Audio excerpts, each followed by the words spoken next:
High-rise fires are a matter of life and death. And as municipalities and local governments struggle with public safety budgets, a new study shows that communities considering cutting down firefighter crews may need to take a second look. When firefighters respond to a fire in a high-rise building, the size of the crew on each apparatus is the critical factor in quickly extinguishing the fire and rescuing occupants. That's the major finding of a large scientific study of crew size in high-rise fires, led by the National Institute of Standards and Technology. The study measured the time crews ranging from 3 to 6 members took to complete a series of firefighting and rescue operations on the 10th floor of a 13-story high-rise. The NFPA 1710 Committee on Fire Department Operations awaited the results of this landmark research. We've been waiting for a long time for this study. Actually, we had our revision cycle extended 1 extra year to wait for this study to be complete. High-rise buildings, once the sole problem of big city fire departments, have sprung up in smaller cities and in suburban and even rural locations. We're going to see more and more high-rises because, anywhere they can build is going to be a vertical footprint going up. According to the NFPA, the yearly average of high-rise structure fires in the U.S. is 15,700. That's an average of 43 high-risk high-rise fires a day in the United States, plus more in Canada. These fires cause an average of 53 civilian deaths, 546 civilian injuries, as well as a $235 million loss from property damage. And more high-rises are built each year. This study is a natural complement to the residential fireground study that we completed a number of years ago. We're going to be looking at crew size. We'll be looking at 3, 4, 5, and 6-person crews. We're also going to be looking at alarm assignment. And this has to do with how many pieces of apparatus are actually dispatched in the initial alarm, if you will, and then the second alarm, and then a subsequent third alarm.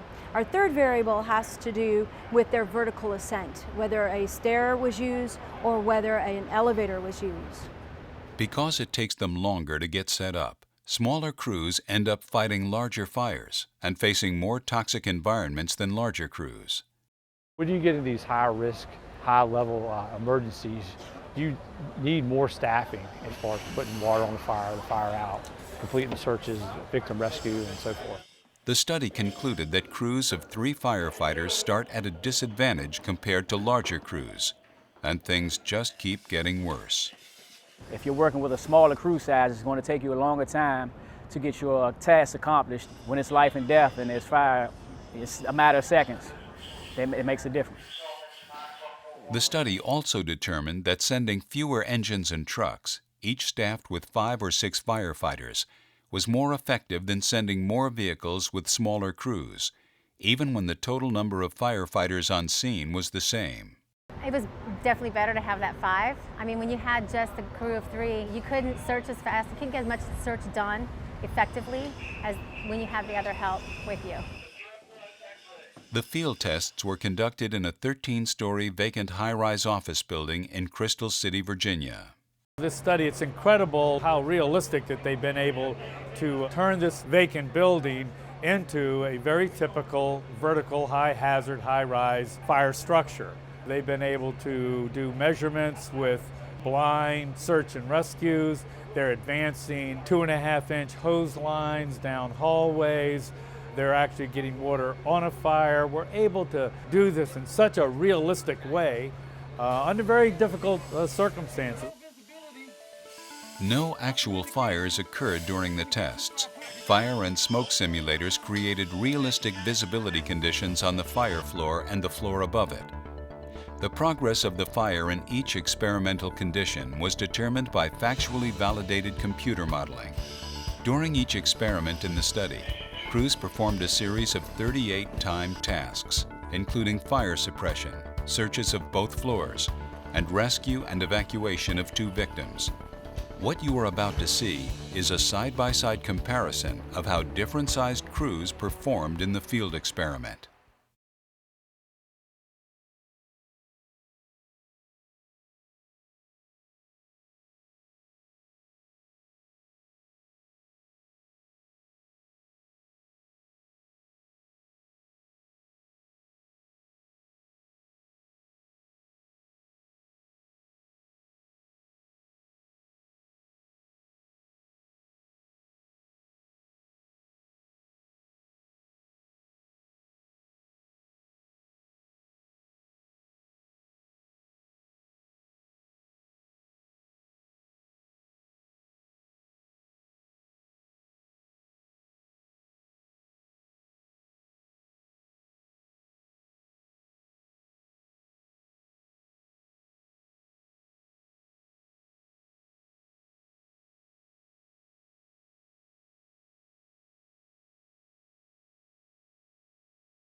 The results are clear.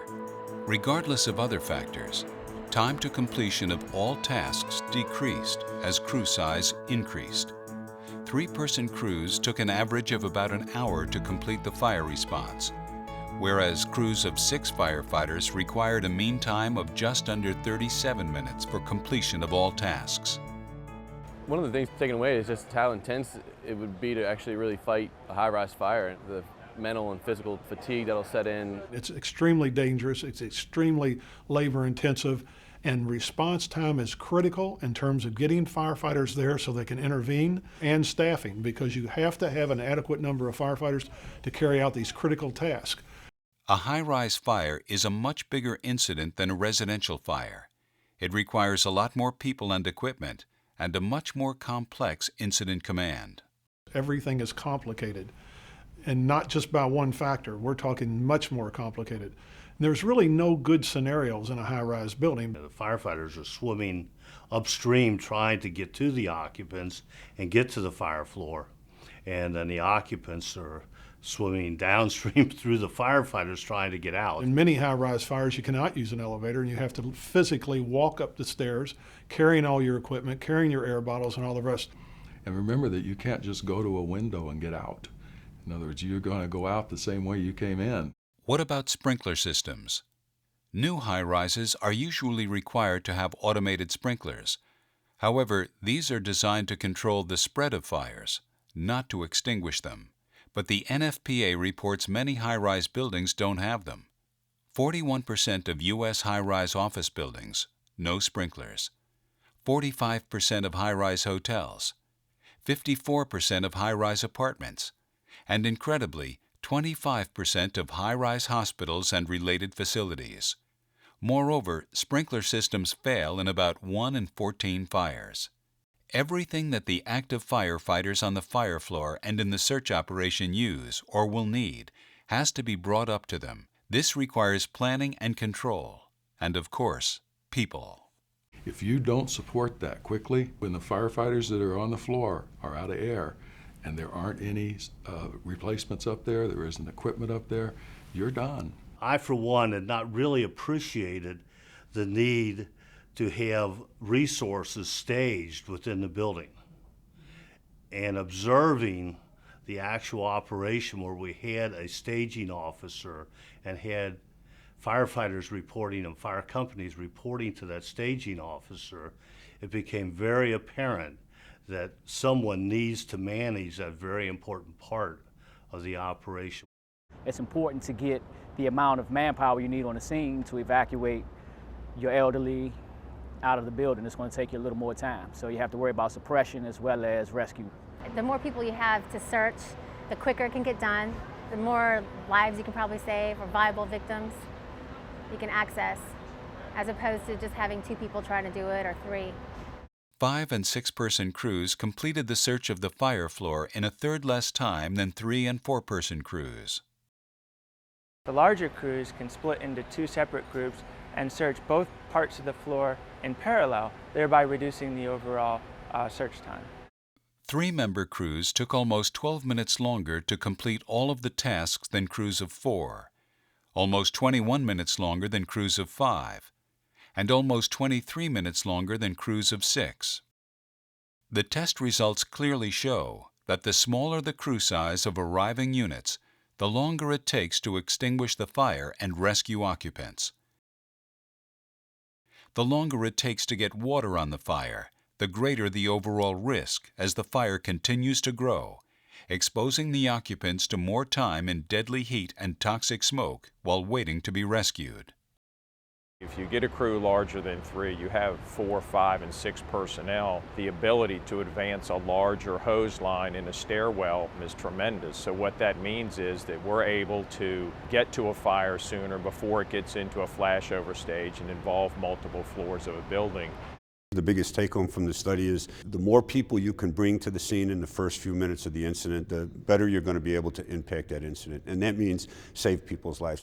This gives fire chiefs another tool to use when they're talking with their elected leaders and policymakers on what is needed to combat fire in a high-rise building in their community. Our intention for the data from this study is to be able to inform public policy, if you will, to be able to inform decision makers, not only at the fire chief's level, but also at a city council or county commission or mayor or city manager level, not only in FPA standards, but also building codes. Now it backs up what we've been saying for years about how many people we need to do these tests, that we have a lot of heavy lifting to do, that it's not easy, that we don't do it with 3 people. It takes more, and we finally have something that says that.